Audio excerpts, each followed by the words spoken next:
मेरे प्यारे साथियों, मैं आपकी जर्नी को ईजी करने के लिए एक चीज़ लेकर के आया हूँ। ठीक है, जैसे कि बहुत सारे लोग हैं, उनको ये नहीं पता है कि कैसे नोट्स बनाना है। ठीक है, और वो एग्जाम में बैठना चाह रहे हैं। ठीक है, और इस बार का प्री क्वालिफाई करना चाह रहे हैं। उनके पास ना कंटेंट है, ना नोट्स हैं। ठीक है, और ना ही कुछ है, और अब इतना ज़्यादा समय बचा भी नहीं है कि वो नोट्स रेडी भी कर सकें, या फिर वो सारी चीज़ें उनको ठीक एक जगह फॉर्म में मिल सके, जिससे इनका वो एक फ्रूटफुल स्टडी हो सके और एग्जाम के पैटर्न को टच कर सके। तो दोस्तों, इसको लेकर के हम लोग क्या कर रहे हैं, एक यहाँ पे तो दोस्तों मैं यहाँ पे पहले इंडिया का मैप ड्रॉ करता हूँ। ठीक है, ज़्यादा प्यारा सा मैप नहीं बना पाऊँगा मैं। ठीक है, और ज़्यादा मेरी अच्छी है नहीं, बट जितनी जल्दी मैं बनाने की कोशिश कर रहा हूँ ये है। ठीक है, तो दोस्तों ये है इंडिया, प्यारा सा भारत है अपना। अब होता क्या है कि सबसे पहले दोस्तों मेडिवल्स में हमें सबसे पहले पता है कि सबसे पहले अटैक किसने किया था, मोहम्मद बिन कासिम ने अटैक किया था। ठीक है, उसके बाद क्या हुआ था कि गजनवी ने क्या किया था, अटैक किया था। यहाँ पे 17 अटैक किए। क्या किए? 17 अटैक किए। दोस्तों यहाँ पे इनके अटैक का मकसद क्या था, शुरुआती दौर क्या था? ठीक है, इसको जरा समझते हैं। तो ई बराबर ई होता है, हमने यहाँ पे समझा है। ठीक है, इकोनॉमी इज इक्वल टू क्या होता है, एम्पायर होता है। क्या होता है?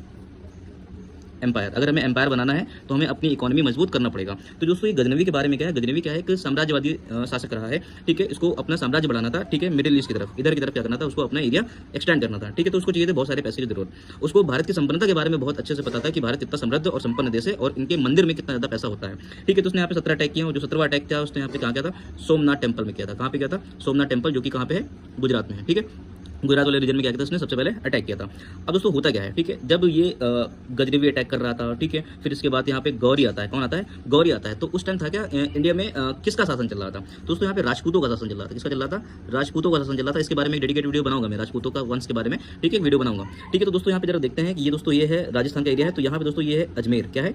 ये है अजमेर का रीजन है। और ये क्या है दोस्तों? ये दिल्ली का रीजन है। दोस्तों ये है गुजरात, और ये दोस्तों यहाँ पे कह लो दक्षिणी गुजरात कह लो। तो यहाँ पे दोस्तों चालुक्य वंश का शासन रहा है। किसका रहा है? चालुक्य वंश का शासन रहा है। तो ये दोस्तों यहाँ पे क्या है, ये अजमेर है। ठीक है, ये अजमेर है, और ये क्या है, ये दिल्ली है। दोस्तों यहाँ पे अजमेर में किसका शासन रहा है? चौहान का शासन रहा है। किसका रहा है? चौहान वंश का शासन यहाँ पे रहा है। अब दोस्तों ये क्या है, दोस्तों ये है यूपी का क्षेत्र है, जिसको हम लोग कन्नौज वाला एरिया बोल सकते हैं। क्या बोल सकते हैं? कन्नौज का क्षेत्र बोल सकते हैं। यहाँ पे गढ़वाल रहा है। कौन रहा है? गढ़वाल वंश का शासक रहा है। ठीक है, तो दोस्तों यहाँ पे चालुक्य शासक कौन था? भीम द्वितीय था। कौन था? भीम सेकंड था। ठीक है, और चौहान में कौन था? पृथ्वीराज चौहान था। पृथ्वीराज चौहान। ठीक है, यहाँ पे डिकोड कर रहा हूँ इसे। और पृथ्वीराज चौहान का जो इन्फ्लुएंस था दोस्तों, वो कहाँ तक के? दिल्ली तक की था। ठीक है, और यहाँ पे कौन है दोस्तों? यहाँ पे गढ़वाल वंश है। ठीक है, जहाँ पे ये कन्नौज का क्षेत्र है, और वर्तमान में फिरोजाबाद का एरिया लगता है। ठीक है, तो यहाँ पे कौन था? राजा जयचंद थे। कौन थे? जयचंद थे। ठीक है, अब यहाँ पे दोस्तों देखते हैं होता क्या है। दोस्तों अब यहाँ पे सबसे पहले क्या होता है, इसने 17 अटैक कर लिए। इसका सिंपल का मकसद था कि अपना एम्पायर को बढ़ाना है, तो इसको अपनी इकोनॉमी चाहिए। ठीक है, और इकोनॉमी के लिए कहाँ आता था दोस्तों? अर्थव्यवस्था मजबूत करने के लिए भारत को लूटने आता था यहाँ पे एज अ डकैत के फॉर्म में। ठीक है, उसके बाद क्या होता दोस्तों, यहाँ पे जैसे ही गजनी, ठीक है, अच्छा इसकी कैपिटल क्या थी? ठीक है, इसकी कैपिटल क्या थी? गजनवी की जो कैपिटल थी वो थी गजनी थी। क्या थी? गजनी की कैपिटल थी। ठीक है, अब उसी टाइम पे क्या होता है कि 1163 ईस्वी में, ठीक है, यहाँ पे संसबानी वंश, कौन सा? संसबानी वंश, ठीक है, के शासक कौन? संसबानी वंश के जो शासक थे उनका नाम था गयासुद्दीन बिन शाम। क्या नाम था? गयासुद्दीन बिन शाम। वो क्या करते हैं? इंडिया पे अटैक करते हैं। क्या करते हैं? अटैक करते हैं। ठीक है, जैसे ही गजनी कमजोर होता है, ठीक है, उसी टाइम क्या होता है, संसबानी वंश क्या होता है, एक स्वतंत्र राज्य के रूप में, या फिर कह सकते हैं कि स्वतंत्र शासक के रूप में क्या होता है, संसबानी वंश का जो राजा था, ठीक है, गयासुद्दीन बिन शाम का होता है, उठ के खड़ा होता है, और इसने 1163 पे क्या किया, इंडिया पर अटैक किया। ठीक है, अच्छा मोहम्मद बिन कासिम ने क्या रोल प्ले किया? जो 712 में अटैक किया था इन्होंने ये रोल प्ले किया कि इन्होंने नॉर्थ वेस्ट फ्रंट, ये जो नॉर्थ एरिया है, ठीक है, और ये जो भारत का वेस्ट वाला एरिया है, ठीक है, तो यहाँ से इन्वेजन करते थे लोग। ठीक है, तो उन्होंने क्या कर दिया था, तुर्कों के लिए क्या कर दिया था, यहाँ पे एक मोटिवेशन का काम कर दिया था कि अगर हम यहाँ से घुस करके इंडिया में अटैक कर सकते हैं। ठीक है, और यहाँ पे इन लोगों ने भी अटैक किया। ठीक है, तो उत्तरी भारत में क्या हुआ भैया, इन लोगों ने धीरे धीरे शासन करना स्टार्ट किया। ठीक है, तो गयासुद्दीन बिन शाम, ठीक है, गयासुद्दीन बिन शाम क्या करते हैं, अपने भाई, ठीक है, अपने ब्रो, ठीक है, उनका नाम था गौरी। दोस्तों गयासुद्दीन बिन शाम ने क्या किया, अपने छोटे भाई मोहम्मद गौरी को क्या किया, मोहम्मद गौरी को क्या कर दिया, इंडिया दे दिया। अब भैया 1163 की बात आ गई। अब जब गौरी के हाथ में इंडिया आ ही गया है, तो दोस्तों आप देख सकते हैं ये है भारत, और यहाँ पे मैंने राजपूत वंश बता दिया कि कहाँ पे कौन कौन है। ठीक है, अब उसके बाद होता क्या है कि 1175 में, ठीक है, 1175 में क्या होता है, मुल्तान पे अटैक करता है। कौन? गौरी। कौन?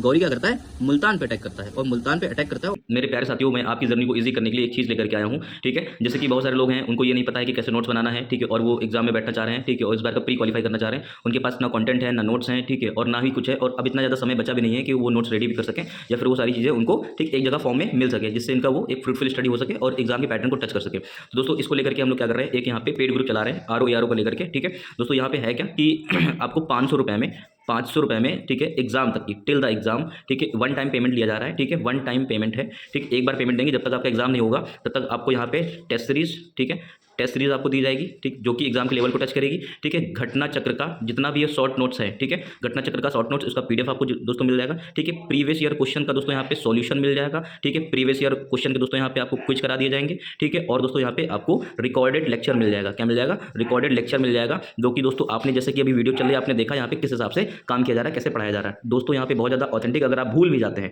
ठीक है, अगर आप भूल भी जाते हैं तो यहाँ पे आप देखेंगे अगर आप भूल भी जाते हैं तो यहाँ पे आप देखेंगे कि आपको मैपिंग के थ्रू आपको समझाने की कोशिश की जा रही है, ठीक है। यहाँ पे दोस्तों क्या है, लोगों का ज्योग्राफी बहुत ज़्यादा वीक है, ठीक है, इकोनॉमी बहुत ज़्यादा वीक है, ठीक है, और साथ साथ में इनको करंट अफेयर का कुछ समझ में नहीं आ रहा है कि कहाँ से करें दोस्तों। इनके ऊपर विशेष ध्यान देकर के इस ग्रुप को बनाया गया है, ठीक है। इसमें सारी ही चीज़ें आपको अवेलेबल कराई जाएंगी, ठीक है, और विद इन 1 मंथ ये सारी चीज़ें कराई जाएंगी, ठीक। और दोस्तों होगा क्या कि अब जैसे कि एग्जाम के बाद अभी 1 मंथ में हमारा सिलेबस कंप्लीट हो जाएगा, ठीक है। ये जो 2 महीने बचेंगे, इन 2 महीने में हम दोस्तों हम आपकी केवल कुछ प्रैक्टिस कराएंगे। ऑलमोस्ट आपको दोस्तों 4000 क्वेश्चन की हम लोग यहाँ पे प्रैक्टिस कराएंगे। तो दोस्तों आपको अगर मंथली अगर देखें 500 रुपये के ऊपर मंथली डिवाइड कर देंगे तो अप्रॉक्स 150 रुपये पर मंथ के बिहाफ पे आ रहा है। This is not too much cost, ठीक है। तो दोस्तों आप इसको अवेल कर सकते हैं डेफिनेटली दोस्तों, ये आपको बहुत ज़्यादा मदद करेगा, आपकी बहुत ज़्यादा हेल्प हो जाएगी इससे, ठीक है दोस्तों। आप देख सकते हैं, और आपको अगर ज्वाइन करना है तो अब इस नंबर पर दोस्तों क्या कर लीजिए, व्हाट्सएप कर लीजिएगा।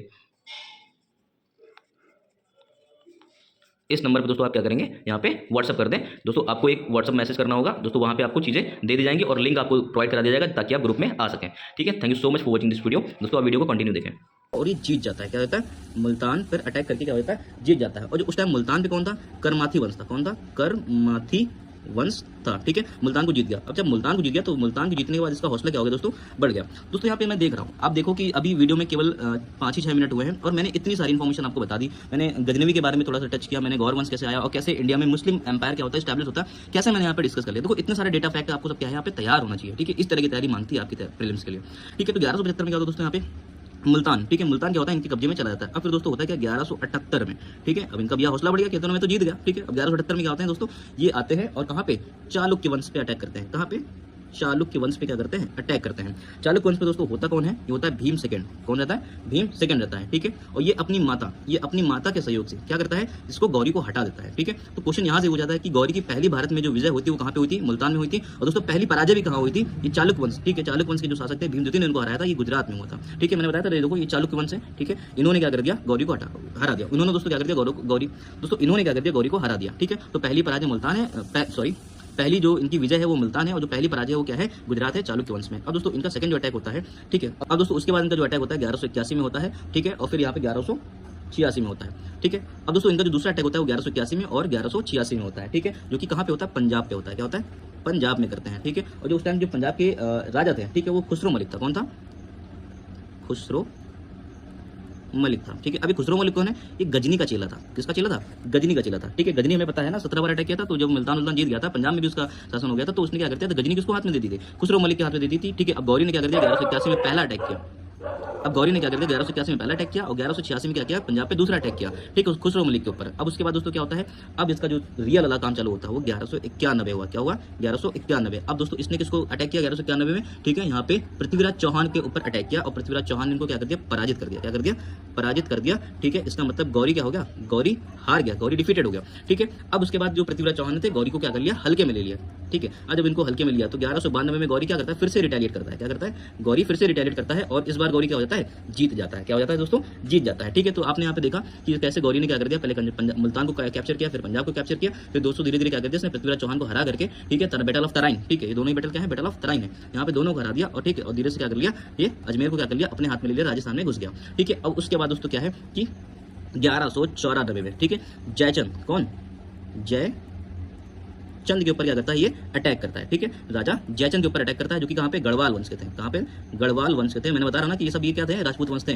ठीक है। तो क्योंकि इंडिया में उस टाइम किसका अटैक, वो टाइम पीरियड चला था, राजपूतों को चला था। दोस्तों यहाँ पे देखा मैंने कि आपको कैसे मैंने समझाया, ठीक है। और फिर दोस्तों यहाँ पे होता है क्या, जैसे ये गौरी था, ठीक है, 1192 का जो टाइम था, गौरी ने क्या कर दिया, इंडिया में मुस्लिम पावर को क्या कर दिया, मुस्लिम पावर को क्या कर दिया, या मुस्लिम रूल को क्या कर दिया, मुस्लिम रूल को स्टैब्लिश कर दिया। क्या कर दिया दोस्तों, इंडिया में मुस्लिम रूल क्या हो गया, स्टैब्लिश हो गया दोस्तों। लेकिन गौरी जो था, ठीक है, अब गौरी का जो पर्पस क्या था इंडिया में आने का, यहाँ पे ये रूल करना चाहता था, और गजनवी का पर्पस यहाँ पे क्या था, यहाँ से धन लूटने का पर्पस था। ठीक है, तो दोनों में ही यहाँ पे सारी चीजें समझने की कोशिश की जाएंगी। ठीक है, कि गजनवी यहाँ पे क्या कर रहा था, भारत को किस परिप्रेक्ष्य से देख रहा था, वो भारत को ठीक है मनी के फॉर्म में देख रहा था, और जो गौरी है, गौरी का जो भारत को देखने का परिप्रेक्ष्य था वो था कि यहाँ पे उसको रूल करना है। ठीक है, तो देखो कैसे यहाँ पे भारत को, ठीक है, एक इंडिया की मैपिंग के थ्रू यहाँ पे क्या किया गया, कैसे उसके फैक्ट को सारे याद कर लिए गए। तो दोस्तों इस तरह की आपके पास जब चीजें होती है ना, तो आपका जो पेपर होता है प्रीलिम्स के पहले आपको खाली बस एक बार इन्हीं को एक बार नजर मारनी होती है और आपको क्या होता है, तैयार हो जाता है। ठीक है, तो दोस्तों नोट्स भी यही होते हैं आपके, ठीक, जो कि दोस्तों बुलेट पॉइंट के फॉर्म में लिखे होते हैं। ठीक है, आई होप दोस्तों आपको यहाँ पे मैंने एक अच्छा व्यू बताया कि कैसे आप हिस्ट्री को पढ़ सकते हैं। ठीक है, आई होप आपको ये चीज़ समझ में भी आई होंगी, आपके कॉन्सेप्ट को भी क्लियर किया होगा। ठीक है दोस्तों, तो जल्दी मिलते हैं नेक्स्ट वीडियो में और ज़्यादा इंटरेस्टिंग टॉपिक के साथ में, और आपकी जर्नी को मैं आसान जरूर बनाऊंगा। तो thank you so much for watching this video, और हाँ, अगर चैनल पर नया हो तो चैनल को सब्सक्राइब करना बिल्कुल भी ना भूलें। Thank you so much for watching this video. Yes.